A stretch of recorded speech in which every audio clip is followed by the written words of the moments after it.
रामपुर के जंगल में राजू चिड़िया रहा करती थी। वह बहुत ही चालाक थी। राजू चिड़िया अपने बेटे के लिए एक लड़की ढूंढ रही थी, पर उसको अभी तक कोई भी चिड़िया पसंद नहीं आई थी। वह चिड़ियों से ऐसे ऐसे सवाल करती थी कि कोई भी चिड़िया उसका जवाब नहीं दे पाती थी। हाँ रे राजू चिड़िया, तुम फिर से एक लड़के को पसंद नहीं किया। अरे तो तुझे पता नहीं था क्या वो लड़की कितनी पागल थी? मैं मेरे एकलौते बेटे को क्या उसके पल्ले बांध दूं? आगे जाकर उसको घर भी तो संभालना है ना। मैं मेरे बेटे के लिए अच्छी चिड़िया ढूंढूंगी। बंटी कबूतर दूर खड़ा यह सब देख रहा था। वह अपनी माँ की बात सुनकर तो वह अपना सिर ही कपड़ लेता है, ऑफिस जाता है और फिर वह टूनी से मिलता है। क्या हुआ बंटी, तुम इतने उदास क्यों हो? क्या कोई बात है क्या? क्या बताऊं टोनी, माँ ने एक लड़की देखी थी, फिर से उसने मना कर दिया था। अरे सही किया तो उन्होंने। अगर उस चिड़िया को उसने पसंद कर लिया होता तो हम दोनों की शादी कैसे होगी? हाँ, वैसे भी हमारी शादी नहीं हो सकती है क्योंकि माँ कितनी चालाक है ना। फिर मैं तुमको उससे मिलाऊंगा कैसे? वे चला गया तो मैं भी बहुत बुद्धिमान हूँ। अब तो मैं कहूँ जैसे जैसे तुम करते रहो। बंटी कबूतर अपनी माँ के पास जाकर कहता है, माँ वो मेरा दोस्त कालू कौवा है ना, उसकी अगले महीने शादी है। बोला था कि अपनी माँ और पापा को लेकर आना। अरे तो वो तो तुमसे उम्र से छोटा है ना। किसी लड़की के साथ उसकी शादी तय पक्की कर दी होगी। मैं ऐसी वैसी चिड़िया से मेरी बेटे की शादी थोड़ी ना करूंगी। वक्त भला ही लग जाओ, पर मैं मेरे बेटे के लिए अच्छी चिड़िया ढूंढूंगी। माँ तुमसे कालू कौवे की माँ चालाक निकली, क्योंकि कालू की शादी के लिए उसने अखबार में छपवा दिया था। फिर बहुत सारे चिड़िया आने लग गई थी तो उसने एक चिड़िया से शादी कर ली थी। यह बात राजू चिड़िया के दिमाग में बैठ जाती है और फिर वह भी अगले दिन अखबार में छपवा देती है। अब राजू चिड़िया के पास नए नए रिश्ते आने लग गए थे। राजू चिड़िया उन सबको रिजेक्ट करती गई। और फिर एक दिन की बात है, टूनटूनी चिड़िया राजू चिड़िया से मिलने आती है। नमस्ते जी। नमस्ते नमस्ते जी, क्या नाम है तुम्हारा? जी मेरा नाम टुनटुनी है। कितनी पढ़ी लिखी हो, क्या करती हो तुम? जी मैंने एमए कर रखी है। मैं बच्चों को स्कूल में पढ़ाती हूँ। अच्छा तो मैडम हो तुमको तो बहुत बुद्धिमान होना चाहिए। फिर तो मैं तुझको जो परीक्षा दूंगी तो उसमें तुम पास हो जाओगे। जी बुद्धि तो वो इंसान के वजूद से मिलती है। जो बुद्धि बड़ों में है वो हम बच्चों में कभी नहीं आ सकती। पर हाँ, मैं कोशिश करूँगी कि मैं आपको निराश ना करूँ। ठीक है, तुझको खाना बनाना तो आता ही होगा। जी बिल्कुल आता है। ठीक है, तो पहली परीक्षा तुम्हारी यही है कि तुम रसोई में जाओ और अच्छा खाना बना कर वे कराओ। टूनटूनी चिड़िया रसोई में जाती है और फिर आलू मटर की सब्जी बनाकर रख देती है। फिर वह राजू चिड़िया के पास आकर कहती है, जी मैंने आलू मटर की सब्जी बना दी और साथ में रोटियां भी। ठीक है, तो यही रख, मैं देख कर आती हूँ। राजू चिड़िया रसोई में जाती है और फिर सब्जी चखकर देखती है तो सब्जी तो बहुत ही स्वादिष्ट बनी थी। पर राजू चिड़िया को तो टूनटूनी चिड़िया की बुद्धि देखनी थी। वह जल्दी से नमक का डब्बा उठाती है और फिर 2 चम्मच खाने में डाल देती है। उसके बाद वह टूनटूनी को आवाज देती है, अरे टुनटुनी इधर तो आओ। जी अभी आई। टूनटूनी चिड़िया अंदर जाती है तो राजू चिड़िया शक्ल बनाकर कहती है, अरे ये कैसी सब्जी बनाई है? तुझे क्या खाना नहीं बनाना आता?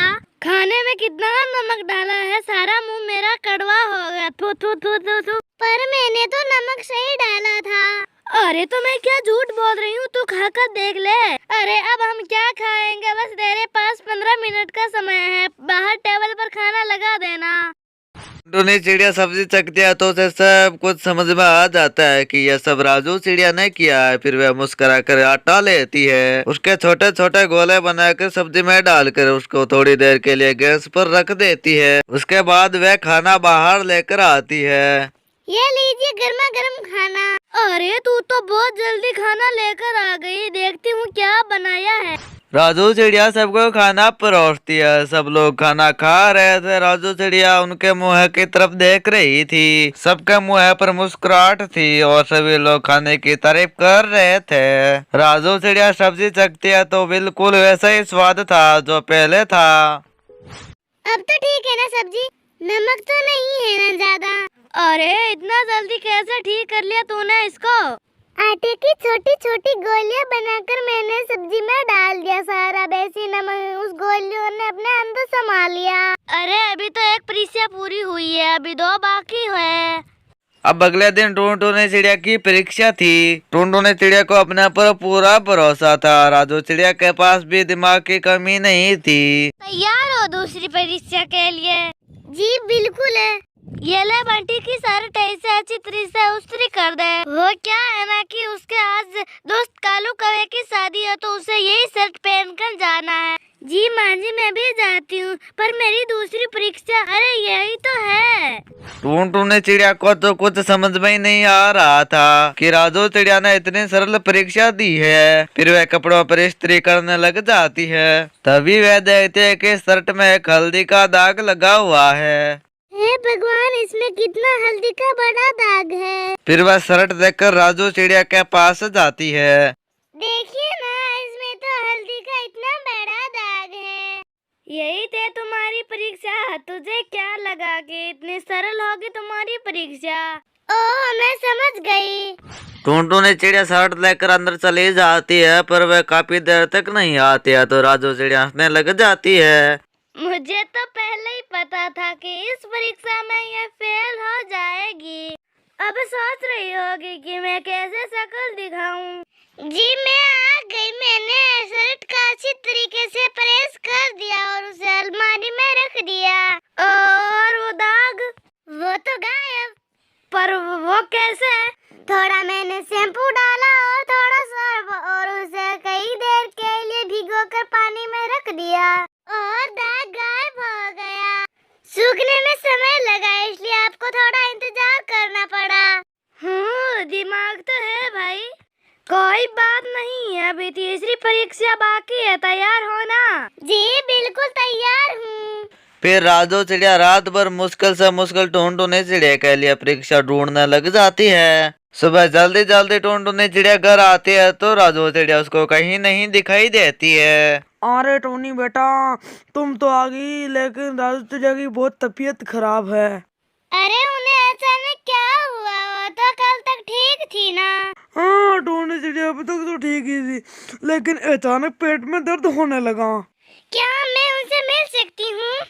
हाँ मिलना जाओ। टोंटो ने चिड़िया राजू चिड़िया के पास जाकर मिलती है। राजू चिड़िया अपना पेट पकड़कर जोर जोर से चिल्ला रही थी।